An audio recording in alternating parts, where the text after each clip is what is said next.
எந்த துயர் வந்தாலும் கலங்காமல் உழைக்கும் தன்மை கொண்ட கடகராசி நண்பர்களே, இது உங்களுக்கான பதிவு. இந்த அஷ்டம சனியில் நீங்கள் செய்ய வேண்டியது என்ன, செய்யக்கூடாதது என்ன, நீங்கள் வழிபட வேண்டிய தெய்வம் மற்றும் பரிகாரம் என்ன அப்படின்னு சொல்லிட்டு இந்த பதிவில் நான் பார்க்க போகிறேங்க.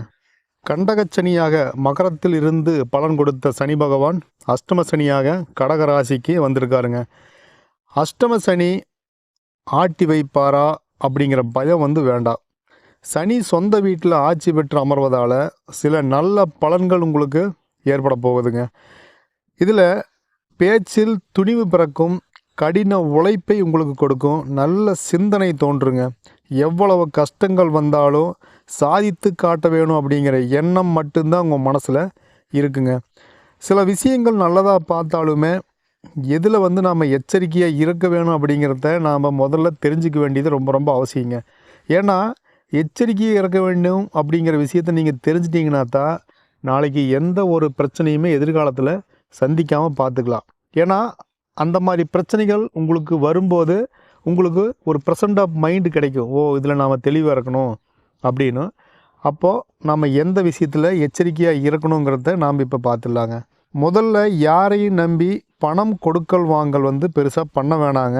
ரொம்ப தெரிஞ்சவங்களாக இருந்தால் அந்த வேலையை பண்ணுங்கள். குடும்ப பிரச்சனைகளை நீங்களே பேசி தீர்த்துக்குங்க. அடுத்தவங்கள்ட்ட கொண்டு போனீங்க அப்படின்னா அது பிரச்சனை பெருசாகிடும். இரவு நேர பயணத்தை முற்றிலும் தவிர்க்க வேணும். முடியாத பட்சத்தில் ரொம்ப பாதுகாப்பாக போயிட்டு வரணுங்க. அடுத்தவங்க பேச்சை கேட்டுட்டு எந்த காரியத்தையும் நீங்கள் செய்ய வேண்டாம். அதாவது நல்ல காரியமாக இருந்தாலும் சரி, இல்லை ஒரு தொழில் புதுசாக பண்ணுறீங்கனாலும் சரி, வேறு எந்த வேலையாக இருந்தாலும் சரி, நீங்கள் உங்கள் சுயமாக யோசித்து அந்த வேலையை செய்யுங்க. அடுத்ததாக பத்திரம், இந்த பேங்க் செக்கு, அக்ரிமெண்ட் பேப்பர்னு ரொம்பவுமே மதிப்பு மிக்க டாக்குமெண்ட்ஸை கையெழுத்து போடும்போதும் சரி, அல்லது பாதுகாக்கும் போதும் சரி, ரொம்ப பத்திரமா பார்த்து படித்து கையெழுத்து போடுங்க. டாக்குமெண்ட்ஸை பத்திரமா வச்சுக்கோங்க. குடும்பத்துலேயும் சரி, நண்பர்களிடமும் வேலை செய்ய இடத்துலையுமே ரொம்பவுமே உணர்ச்சி வசப்பட்டு பேச வேண்டாங்க. ஏன்னா அது பார்த்திங்கன்னா காலப்போக்கில் நம்ப மாட்டாங்க. பிள்ளைகளை விட்டு பிடிங்க. ஒரே இன்றைக்கே எல்லா வேலையும் செஞ்சு முடிக்கணும்னு சொல்லிட்டு அவங்கள இழுத்து பிடிக்க வேணாம். மகன் மகளுக்கு திருமண முயற்சிகள் தாராளமாக செய்யலாம், தைரியமாக செய்யலாம். உங்களுக்கு தேவையான பணம் உங்களுக்கு தேவையான நேரத்தில் உங்கள் கைக்கு சேரும்.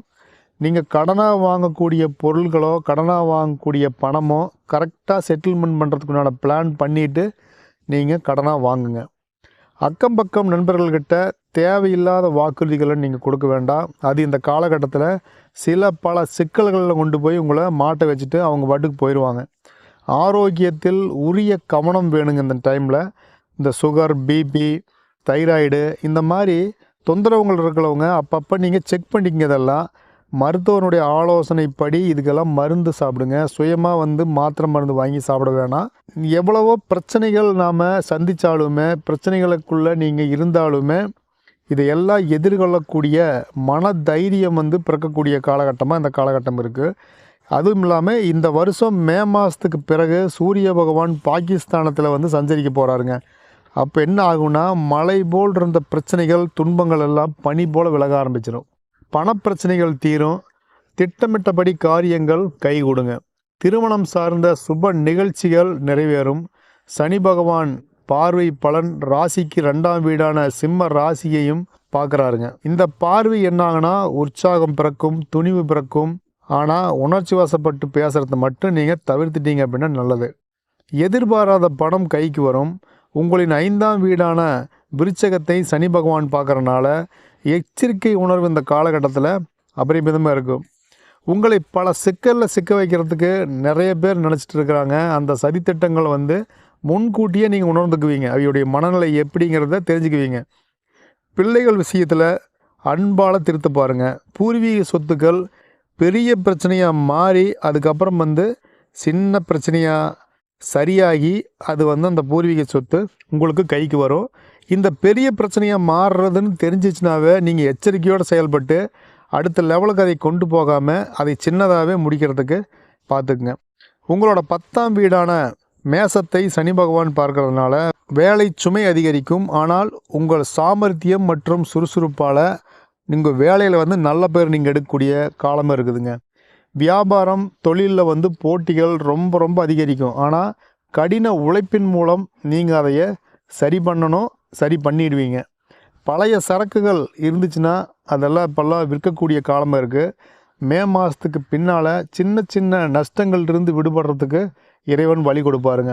சொந்தக்காரங்க, பக்கத்து வீட்டுக்காரங்க, பணியாளர் அப்படின்னு சொல்லிட்டு யாருக்கிட்டேயும் வந்து உங்கள் லாபம் மற்றும் தொழில் ரகசியங்களை பேசிக்க வேணாம். அந்த தொழில் பற்றியோ, லாபத்தை பற்றியோ, இல்லை நஷ்டத்தை பற்றியோ நீங்கள் எதை பற்றியும் கன்சல்ட் பண்ண வேணாம். ஏன்னா அதனால் உங்களுக்கு ஆக போகிறது ஒன்றும் கிடையாது இல்லையா? அதனால் நீங்கள் உங்கள் ஃபேமிலிக்குள்ளே கன்சல்ட் பண்ணுங்கள், வெளியே கன்சல்ட் பண்ண வேணாம்.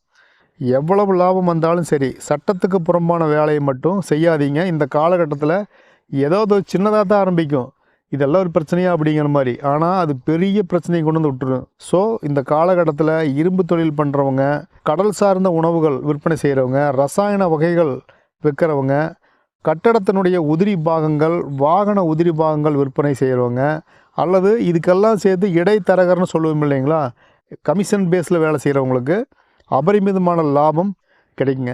கூட்டு தொழிலில் கவனம் வேணும்.